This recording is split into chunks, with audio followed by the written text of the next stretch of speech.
Análise de Castelo de Vidro. Uma análise super pedida.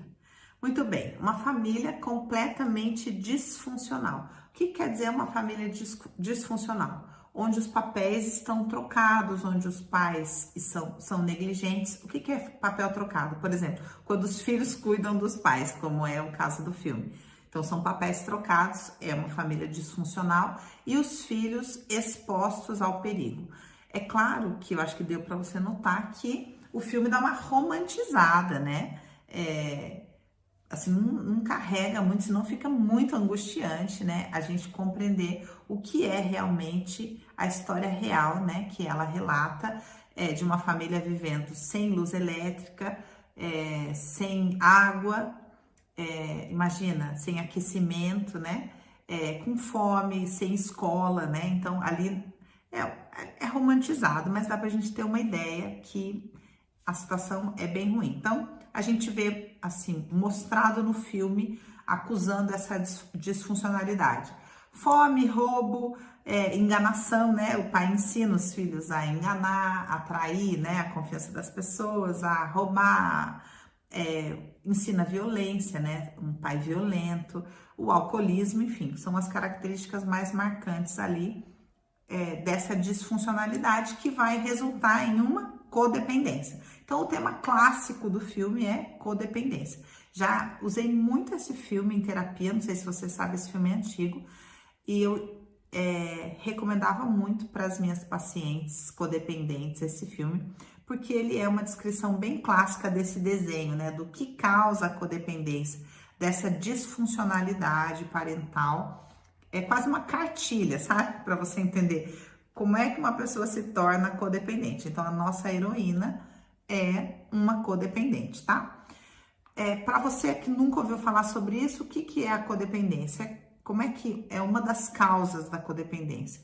É quando os filhos precisam se tornar adultos quando são crianças para cuidar de outra pessoa, né? Então, para cuidar do pai alcoólatra, sei lá, por exemplo, de uma mãe doente, de um irmão deficiente, quando a criança ela perde o seu lugar de ser cuidada e passa a ter que cuidar por conta da disfuncionalidade familiar. Essa é uma das causas para desenvolvimento da codependência, tá? Nesse filme aqui mostra um caso limítrofe de codependência. O que eu tô chamando de um caso limítrofe? É um caso de codependência ambivalente. Vou explicar. Então, veja, a codependente, ela tem que cuidar de alguém, né? Ou a criança codependente que se desenvolve na codependência tem que cuidar de alguém. Geralmente, o caso mais clássico é o alcoolismo, ponto. Mas, às vezes, por exemplo, uma menina desenvolve a codependência no seu relacionamento com a mãe, tentando salvar a mãe da disfuncionalidade do relacionamento com o pai alcoólatra. É quase esse filme, mas nesse filme a relação principal dela é com o pai. Daí a ambivalência. Por quê? Porque a gente vai dizer que é uma codependência ambivalente quando a pessoa cuida do agressor. Então, por exemplo, um caso limítrofe, no caso, por exemplo, de uma pessoa que é abusada emocionalmente, psicologicamente, sexualmente, e ao mesmo tempo cuida do agressor.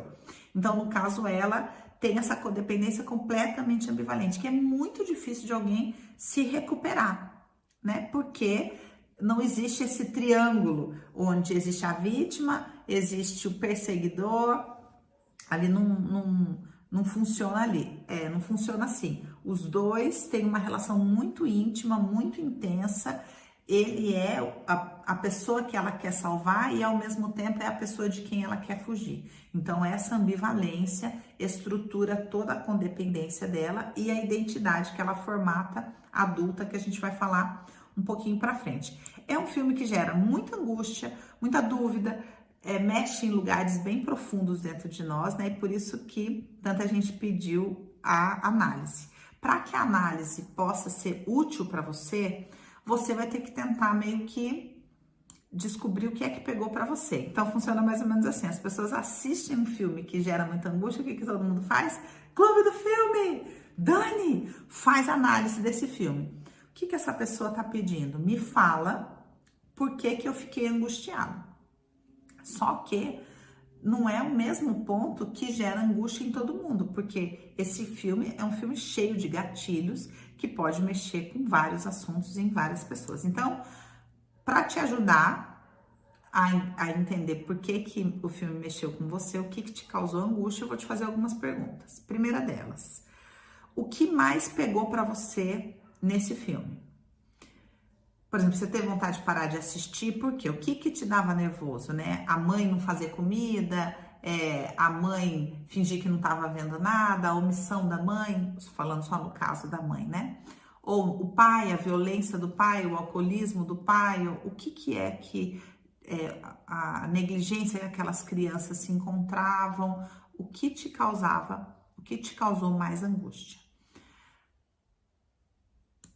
Por exemplo, te incomodou a bebida, te incomodou a violência, te incomodou a instabilidade contínua que eles viviam, a irresponsabilidade, os valores, né, trocados de mentir, de ensinar os filhos a mentir, o que foi que pegou para você, tá? A dependência emocional da mãe, a condição de moradia, a fome, o risco, todas essas coisas aqui são indicativos para você do seu assunto, tá? Outra coisa para você olhar, ok? Assunto, check. Muito bem, o que mais, Dani? Qual foi a relação que mais tocou você? Porque tem gente que é tocada pela relação dos irmãos, tem gente que é tocada pela relação da avó abusiva, tem gente que é tocada pela relação com o próprio pai, porque a questão é com o pai, tem gente que é com a mãe, com quem? Qual foi a relação que mais chamou a sua atenção, tá? Outra coisa, qual é o personagem que mais te chamou atenção? Qual foi a cena que mais te chamou atenção? Qual foi a conversa que mais te chamou atenção? Qual foi a fala que você guardou do filme?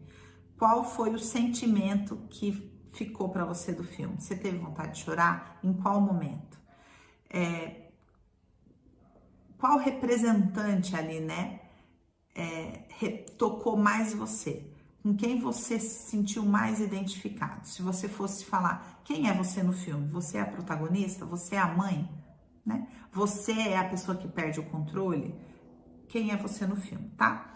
Analisando de fora, agora a gente vai chegar num ponto importante do filme. Eu separei vários pontos aqui, não escolhi só um assunto para falar nesse filme, porque ele é bem rico e como muita gente pediu, eu resolvi abrir assim o leque para poder alcançar a necessidade da maior parte das pessoas.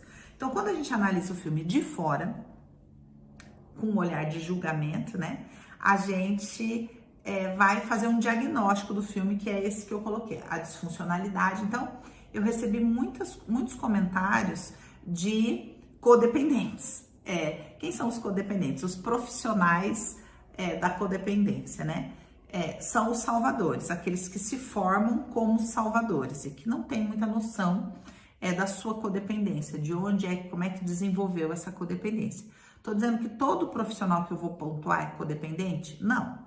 Eu tô dizendo que é comum que o codependente caminhe para uma dessas profissões aqui que eu vou colocar para você, e aquele que se incomoda com um filme desse tem assunto para terapia, tá? É mais ou menos assim. Então, quem é esse codependente, esse profissional codependente? É esse salvador que é maior, né? Que olha para essa família e julga essa disfuncionalidade e já tem esse olhar de solução para resolver o problema. Então, quais são esses profissionais? O professor, o assistente social, o psicólogo, o médico, nutricionista, advogado, tá? São enfermeiro, cuidadores de uma maneira geral. Essas profissões, elas têm uma marca da codependência. Então, de novo, nem todo profissional dessa área é codependente, mas a chance de um codependente ter caminhado para uma dessas áreas é bem grande, porque ali ele exerce a codependência, que é esse lugar de salvador, né? Esse lugar maior, esse lugar que cuida, e esse olhar pauta um olhar de julgamento, de acusação, e que é um olhar que, na verdade, não conduz à solução. Então, aqui a gente vai falar um pouco da teoria de Bert Hellinger. Se você quiser saber mais sobre isso, leia o livro Leis da Ajuda, do Bert, que é bem bacana. E o Bert propõe um olhar para essa condição. Veja, o Bert trabalhou durante muito tempo, né? Lidando de perto com essa disfuncionalidade e descobriu que esse olhar clássico da causa e consequência, esse olhar linear, causa, consequência, vítima, culpado, não é um olhar que verdadeiramente conduz à solução. Então, o Bert começou nas suas intervenções a procurar um outro olhar. E muita gente não compreende o olhar do Bert, daí vem muitas críticas, né? Dizendo que ele defende os pais que são violentos. E não é absolutamente nada disso, que ele defende o abuso. Olha, não podia ter mais engano nessa leitura, tá? E esse filme dá para ver bem claro o olhar do Bert, por isso que eu escolhi falar sobre isso. Para a gente aprender com esse filme a contribuição do Bert como profissional da ajuda, ensinando a profissionais um novo olhar.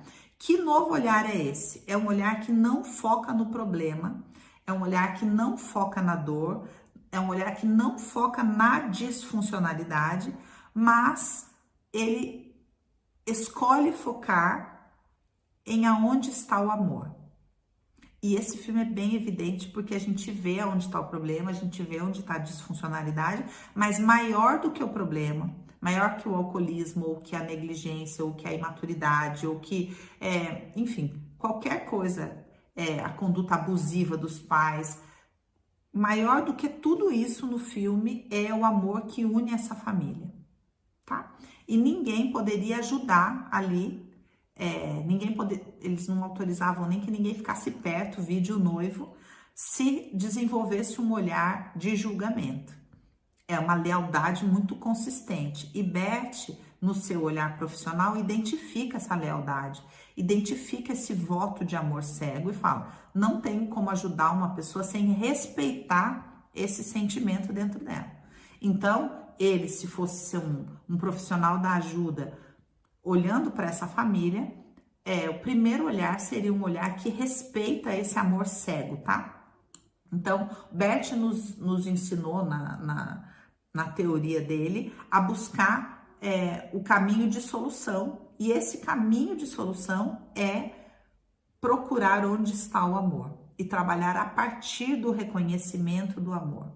Ajudar as pessoas que estão envolvidas na trama a transformar esse amor cego num amor que vê, para que ele seja um amor que funciona. Então, a abordagem clássica, ela olha para o problema, a abordagem do Bert olha para a solução. A abordagem clássica olha para causa e consequência e, consequentemente, vítimas e culpados.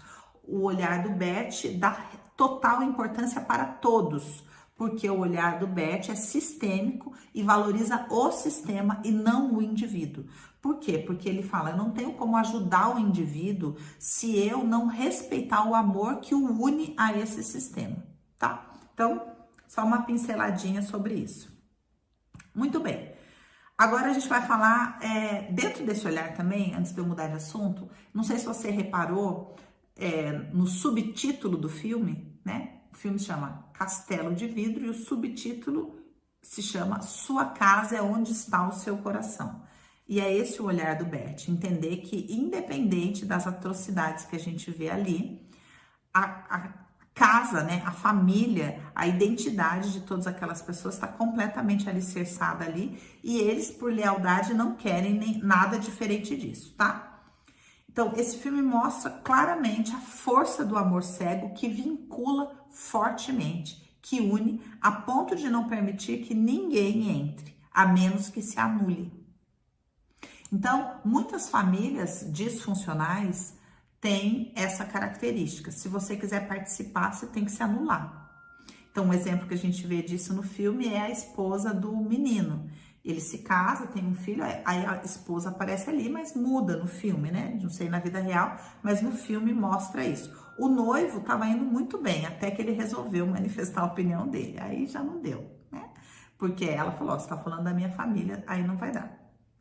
Então, eles permanecem vinculados e nós só podemos ajudar os filhos se honramos os pais. E a gente vê isso no filme, né? Por exemplo, no momento em que acontece a situação de abuso da avó, ele, mesmo o pai alcoólatra, mesmo sendo uma vítima de abuso, não quer ouvir a respeito daquilo, protege a mãe. E é esse olhar que o Bert identifica, que no mais profundo do amor cego, a vítima protege o agressor quando existe esse vínculo familiar. E não tem como ajudar se a gente não respeitar esse olhar e procurar onde está o amor. Não vou ensinar a intervenção aqui, porque não é o caso, mas a proposta é só você conseguir compreender um pouco da contribuição do Bert.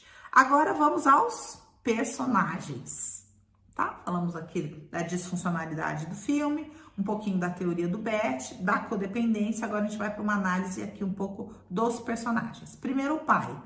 Um homem genial, carismático, apaixonado, né? Apaixonante, carinhoso, forte, corajoso. Só que era um homem que, conforme o filme vai se desenrolando, a gente descobre que ele era abusado pela mãe, que era uma mulher cruel e castradora, né? Em todas as suas interações, ela era castradora, no olhar, na maneira de falar, na comida, né? E no abuso. Ela castrava a identidade das pessoas, castrava o gosto, né? O menino tira a comida da boca lá, o neto, porque não gosta, ela bate nele. E essa castração mais profunda. Aqui vê uma identidade querendo se manifestar e não permite que isso aconteça. E esse menino, que se torna o herói da história, né? O abusador, o alcoólatra, o pai alcoólatra, ele fica aprisionado nessa experiência e usa a bebida para tentar anestesiar essa dor. Então a gente vê que ele, por amor à filha, consegue sair da bebida, trabalha um tempo, mas no episódio do abuso ele não consegue lidar com aquilo e volta para a bebida, e aí depois não se levanta mais quando vê que ele não conseguiu proteger o filho, né? A impotência dele, a raiva dele, fica uma coisa gigantesca. Esse abuso não trabalhado, gente, gera um sentimento de boicote na pessoa que é abusada e de autodestruição. Por quê? Por culpa. Já falei isso aqui em outras análises. Vocês estão vendo que os galos estão on, né? Ó, eu amo. Muito bem. Já falei isso aqui em outras análises, que a culpa é um recurso para a vítima ter alguma fantasia de poder. Ela não suporta lidar com a impotência gigantesca que envolve o abuso.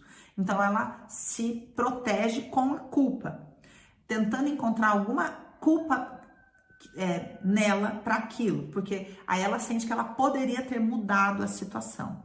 E dentro dessa culpa, ela desenvolve um comportamento de autodestruição, que é o boicote, tá? Então, ele fala um pouco sobre isso na metáfora dos demônios e fala no final do filme, né? No fim, eu descobri que esses demônios estavam dentro de mim. Então, ele passa a vida inteira, isso aqui é muito legal, eu imagino que você não deva ter notado. Ele passa a vida inteira querendo construir um castelo de vidro. E por que um castelo de vidro? Porque um castelo com paredes de vidro, as pessoas poderiam ver o que acontecia, né? E ele estaria protegido. Ou seja, o grande cativeiro dele era essa mãe que levava ele para o quarto, né? E ninguém via o que ela fazia com ele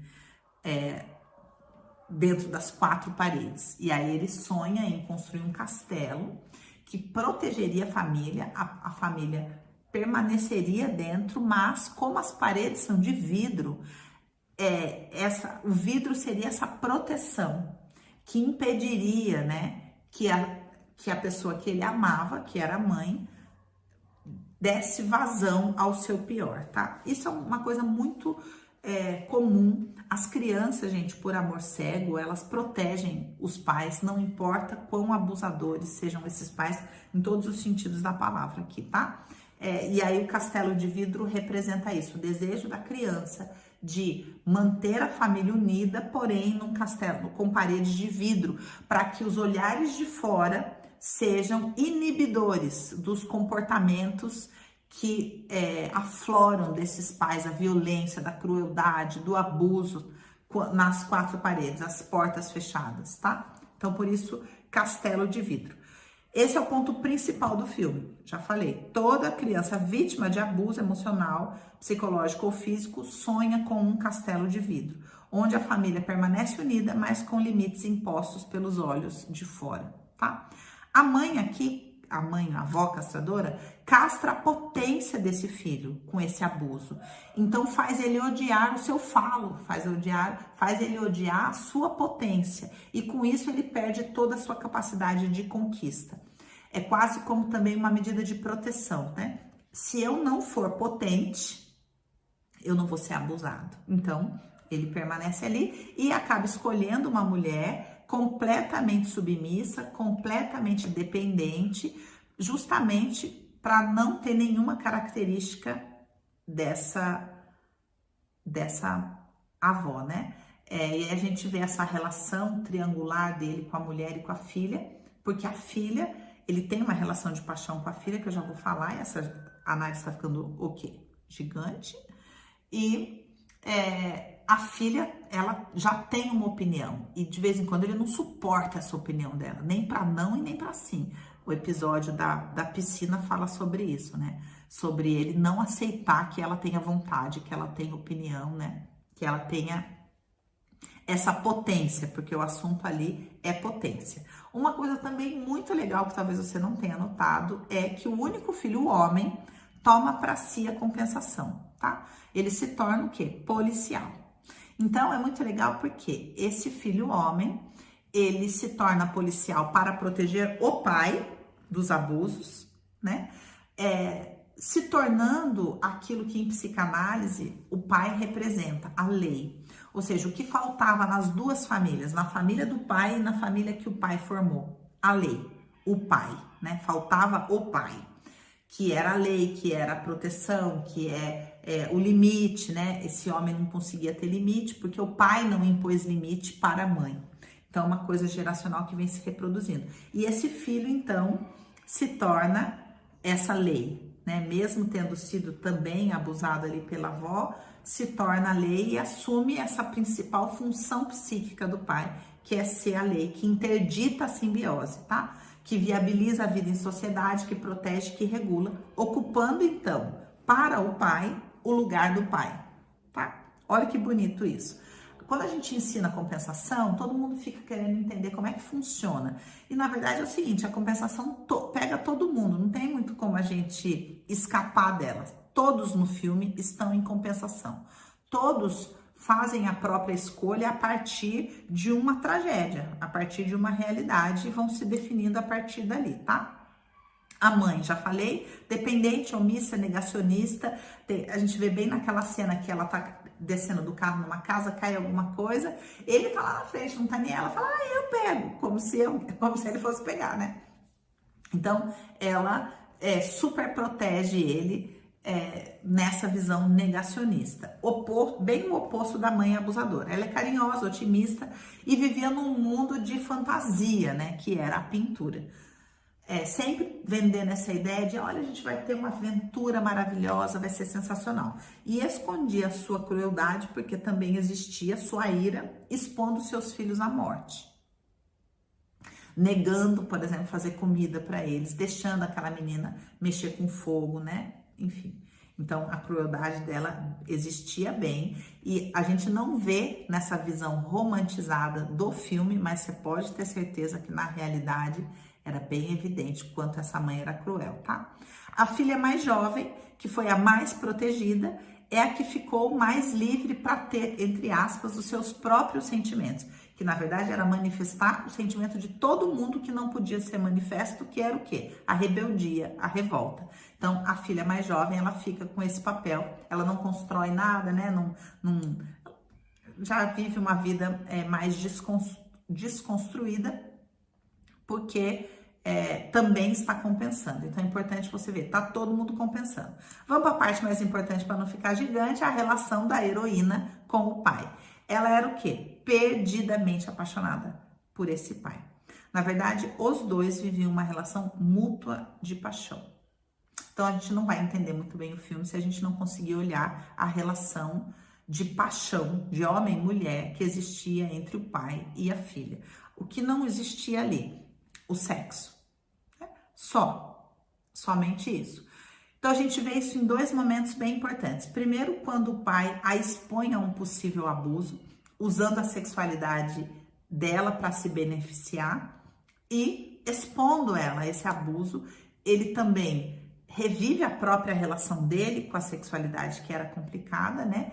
E também projeta o próprio desejo que ele tinha. Isso aqui é bem psicanálise, mas merece ser pontuado. Outra coisa que a gente vê que a relação dele com a filha era de homem e não de pai, é que ele dá um soco no homem da filha, né? Tentando provar que ele é mais homem que o pai, que embebedar ele, né? O braço de ferro, o soco e tudo mais. Ela, completamente codependente, apaixonada pelo pai, canaliza toda a sua força para o intelecto. A heroína faz isso. A apaixonada pelo pai, mais ainda, né? Porque daí ela nega a sexualidade e vem morar na cabeça. Quem estuda comigo conhece a heroína aí bem rapidinho, tá? Não consegue se sustentar na profissão que escolheu, que era uma profissão de jornalismo. Por quê? Por que ela escolheu essa profissão de jornalismo?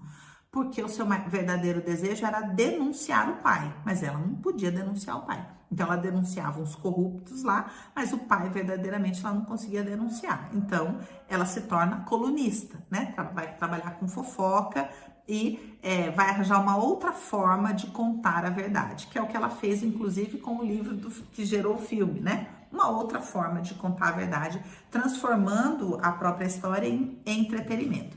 Escolhe para si um homem fraco, que podia proporcionar para ela a única coisa que o pai não podia: dinheiro, estabilidade e segurança. E o sexo, né?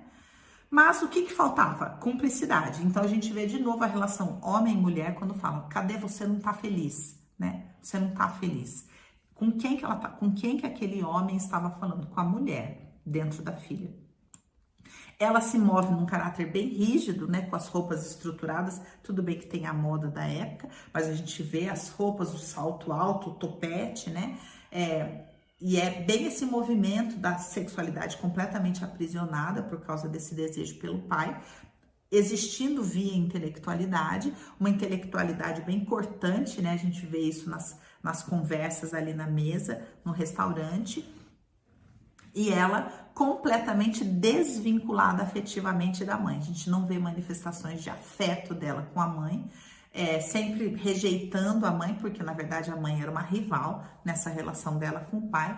A relação dela com a mãe é uma relação distante, superior, arrogante, e essa arrogância também se mostrava na relação com as outras mulheres, que a gente via muito pouco, né? A gente não vê, ela não tem amigos no filme, mas a gente vê como ela trata as mulheres que senta na mesa, né, ali do restaurante, de maneira bem superior, né, bem competitiva.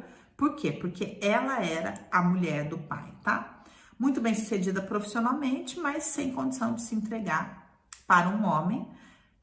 Depois ela se separa desse homem, não sei se você já leu a biografia mesmo, depois ela se casa novamente, mas não tem filhos. Se separa desse primeiro marido, se casa novamente com um escritor, uma mulher muito bem sucedida, escreveu vários livros, né? E é legal quando você lê algumas falas dela, porque ela fala que ela sempre rejeitou um olhar de uma psicanálise barata para os pais, né? Então entra essa coisa da colunista que escreve fofoca, sempre protegendo tudo isso. Agora, por que ela estava protegendo? O que ela estava protegendo, na verdade? Essa relação, né? Esse desejo pelo pai que a mantém aprisionada. Então, são camadas e camadas e camadas e camadas, e aí que a ideia não é a gente nem dar um veredito, né? Nem julgar, mas aprender. Como dá pra gente aprender com esse filme? Eu espero que você tenha identificado aí o que pegou pra você e aonde esse fio pode conduzir você aí dentro no entendimento das suas questões.